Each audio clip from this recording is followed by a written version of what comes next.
most must-see virtually talk show in history. Welcome to The Rundown. I'm Cody Diz. Follow the Instagram. We've been getting a huge blow-up in the last few weeks. It's been amazing. Thank you guys so much for supporting. Comment what you guys want to comment. I'm not going to control that. Subscribe. I want to hit another subscriber goal. We've actually been doing pretty good with those recently. So I want to hit 10 new subscribers after this video comes out. Let's see it. Rivalry night.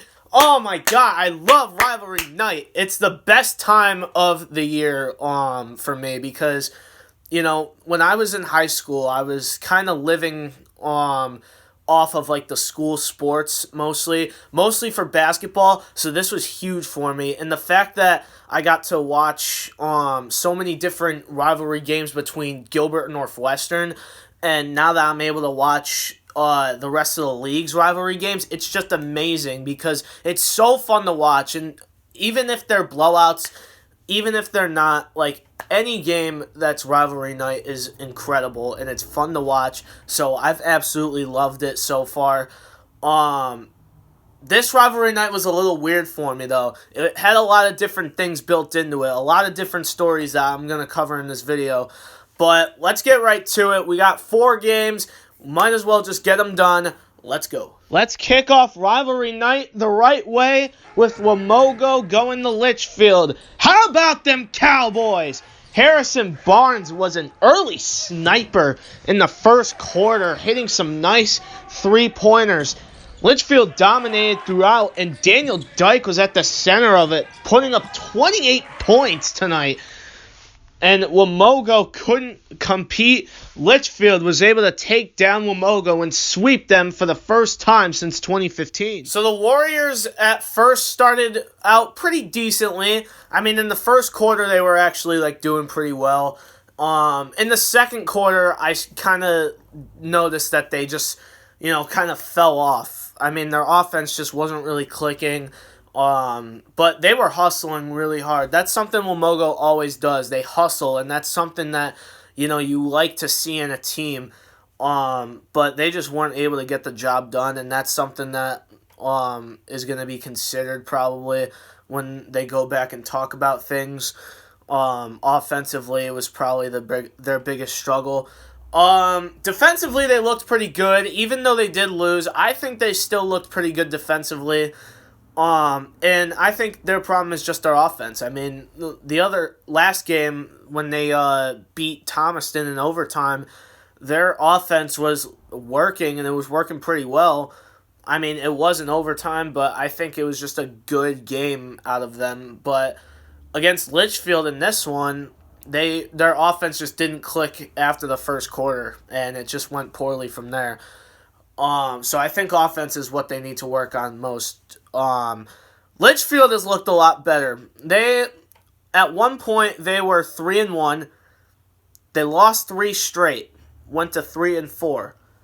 Now they're on a 3-game win streak. So now they're 6-4. They are at a great spot right now. I believe they're 4th or 5th in the Berkshire League.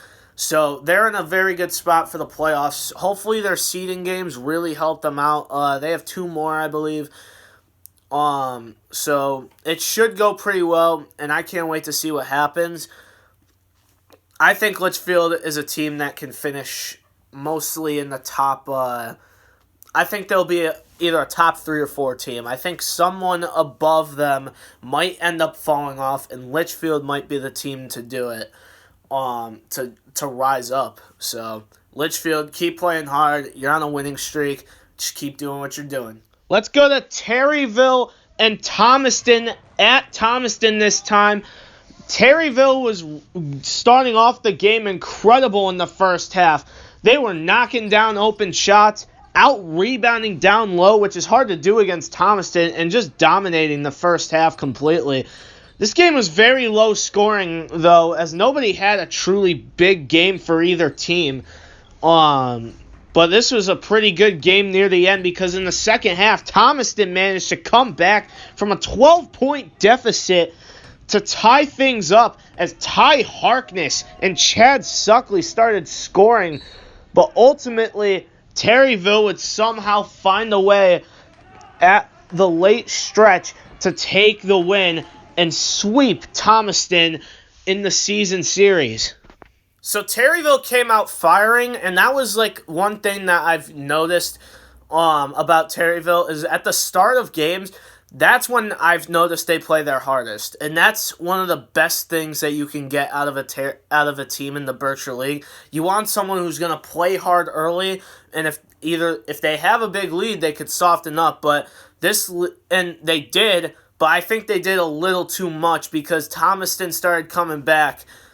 They started clicking, and that's something that I've been waiting to see out of Thomaston for the last couple of games. I mean, they just went to overtime with Wamogo, and they ended up losing. This game, they almost went to overtime. But for Thomaston, I don't know what I don't know what there is to fix. I mean, last couple videos, I've been saying that they need a primary scorer, and I've talked to some of the players on the team, and they've told me that because they have so many weapons, that it's so hard to choose a number one scorer. And if that is the case, then I think roles have to really be assigned with everyone in the starting lineup. So, if it was me, I would put probably Keegan as the number one scorer, because down low, there's not many people that match Keegan's height, and he's a good post player. He has a nice little mid-range too. 3-point wise, he doesn't shoot many, but his inside game is great, and it's gonna be hard to play that. If he's not working out, go to your next scorer. Chad Suckley is that guy. I think it's important because you need to have a list of scorers like in a row to rely on. If you don't, then you're not going to win games because you don't know who you should give the rock to. But for Thomaston, I don't know what you guys can fix at this point. I would just say assign a primary scorer, please, and you'll start getting wins. For Terryville, They played good up until maybe the fourth quarter. That was kind of Thomaston's quarter. But I definitely think that Terryville's in the right direction right now. They're playing super well. They're on a win streak again. They have 2 tough games this week, though, in Litchfield and Northwestern. So for Terryville, it's going to be very tough. But I think they could pull out at least one of those with a win. Dylan Machulis had a kind of a short scoring night. Sean O'Donnell led them with 14 points. He's been on a really good scoring tear recently. He's had some nice 20-point games. But I think someone needs to put their foot on the gas after this game. Definitely go out, put up 25 plus. This is the type of game you need a big player to perform. So, Dylan, Sean, Dom, one of you guys, let's see it. The Chiefs and the Spartans was a very interesting game. It was a blowout, but Chapag somehow was able to dominate with only 5 players. 5 players. They had a COVID case on their JV team, so they were unable to have a full roster, but Owen Hibbard dominated with 31 points. Mike Parachi had 18, and Chapag somehow was able to blow out a fully healthy Chiefs team. Nanolog, I'm really concerned for you guys right now. I mean, yes, you guys have been doing great this year, but you guys just lost to a 5-player rostered Chapag Spartans team. I mean, granted, Chapag is a very good team, and they still had Owen Hibbard and Mike Parachi and Cole Davenport, but that's a really, really big thing. 5 players, that means they're gassed. They're playing the full 32 minutes. You're not going to have any time. They're not going to have any time to sit the bench and relax before coming back into the game. They had to play the full 32. And somehow you guys still ended up losing? Really? Oh my God. I mean, Chapag just... Oh my God, they ran away with it. They started off really well, but Nanolog, come on. I mean, this isn't something that you guys, should be proud about. You guys got to go back in the gym and get this crap done. I mean, this is something that is really concerning because if you guys only lost a 5-player roster, then there's a lot to take in there. Defensively, Chapag played a really good game, which I will give him that. But at some point, like, all 5 of them were gassed, so it's not going to be easy to, handle this loss. So I'll just say, whatever you guys need to fix it up, because that was rough. For Chapag, I don't know how the heck you guys did it. You guys played really well, though, considering that you only had 5 players. I mean, it's hard to play a game and not have to sub, or not be able to sub anyone out. Like, it's difficult at times because if one of you guys got hurt, you'd have to either play through the pain, which I don't think would be a good idea depending on the severity of the injury, or you guys would have to, I don't know how they would do that, if you would have to forfeit or something. Not really sure how that works, but still, that's huge. I mean, that just proves that Chapag deserves to be a top 3 team in this league. Like, it proves that Chapag is a bad team. Like, they are some bad boys. And I think, honestly, in the BL tourney, they might be my top considered pick. Them or Northwestern, because they're looking good, and they seem to be the only team that can consistently stop Nonolog this year. Let's end things with Gilbert and Northwestern, one of the biggest rivalries in the Berkshire League. The Yellow Jackets have been on a massive losing streak this year, but they were putting up one heck of a fight against the undefeated Highlanders. Dylan CROWLEY once again had a dominant first half as he was getting help from his teammates as well, as Jesse Schmidt had a couple nice buckets down low. But then in the second half, the Highlanders started to dominate as Curtis Blishy threw down a 2-hander, Freddie Camp threw one down, Jake Brodnitsky scored 15 points in the third quarter, which really sparked the Highlanders. And then a great achievement that took the story of the night, and it's a beautiful moment. Dylan CROWLEY hitting the 1,000-point mark for Gilbert, and I gotta congratulate him. He's really been on a tear this year. Ultimately, Northwestern was able to take the win over Gilbert. A season sweep for the Highlanders. So for Gilbert in the first half, they really looked great. That was probably the best I've seen Gilbert look all year, which is saying something. They've been on a huge losing streak, and they've just tried to, find themselves. They've tried to figure out their roles. But, I don't know. It's just something about, like, the first half of that game that they played so well in, even though they lost. I think it was just in the second half, it seemed like the effort kind of went down after Northwestern went on a run. And, it is hard to come back from a run like that, but it's even more to, like, kind of just take your foot off the gas when you're down. And I feel like that was what most of the players did on the roster. Gilbert, I don't know how to fix them exactly. I don't really know what there is to fix. I would just say, like, they need to hit more of their, like, open, or they need to get more open on their threes, because it doesn't seem like they get open for 3 a lot. It seems like they play kind of like an inside game. They have 3 guys who play in an inside game.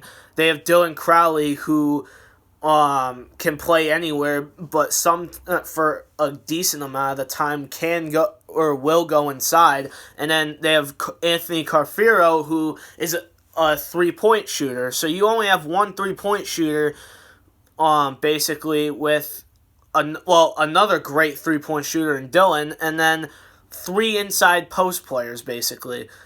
And 2 of those guys aren't even scorers. They're more like defensive players. So, I don't know what it is they can fix. Maybe a lineup rotation. Maybe, like, see what works from someone on the bench or something. Aiden Roy's a good scorer. Maybe that'll boost something on the offensive end and, help them out in the late stretch. But I don't know what to do. For Northwestern, there's really not much to fix. They're playing well.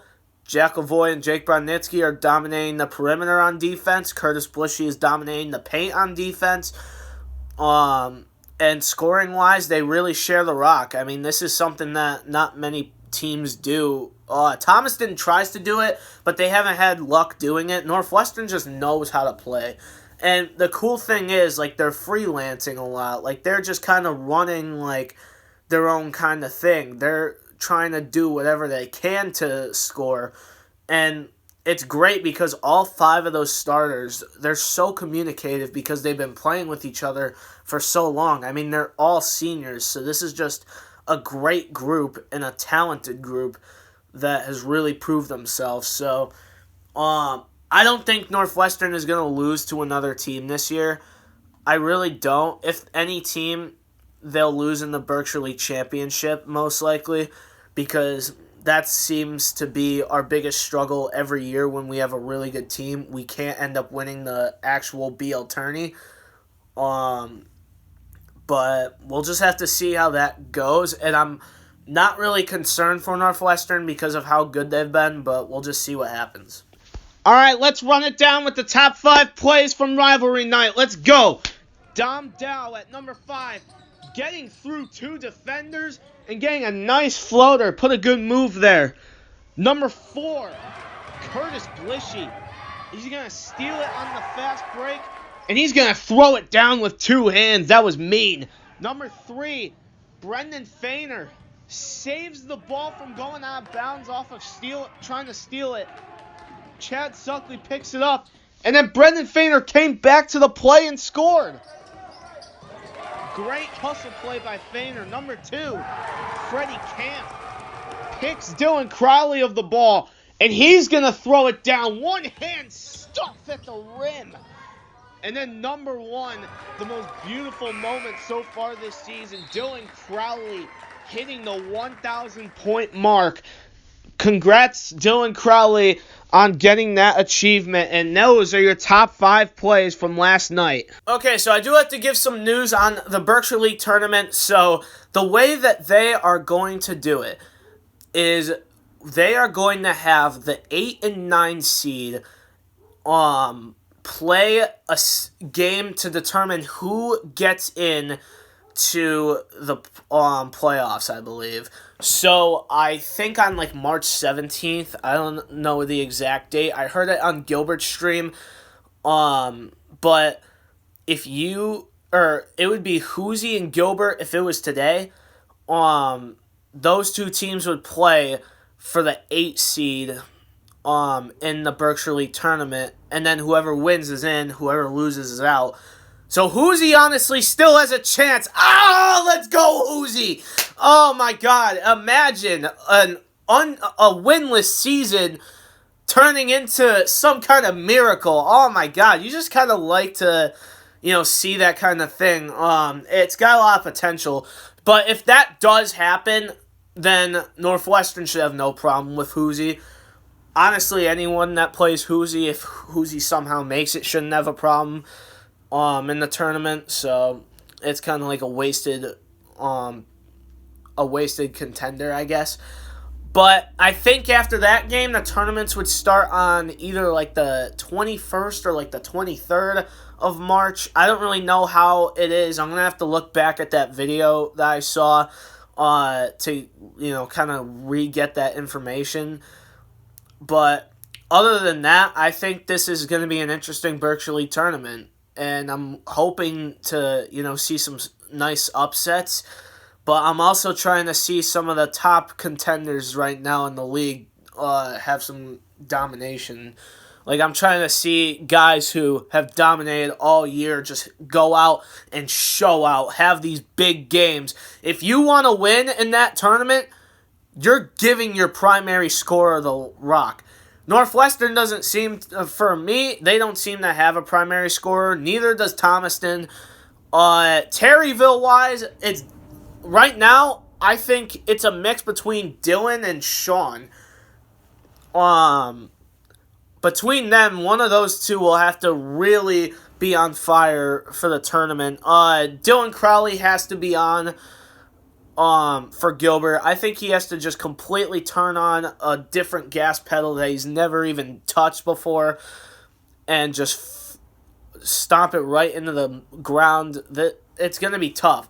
John Kazaka, you got to have him putting up like 35 plus. You got to have him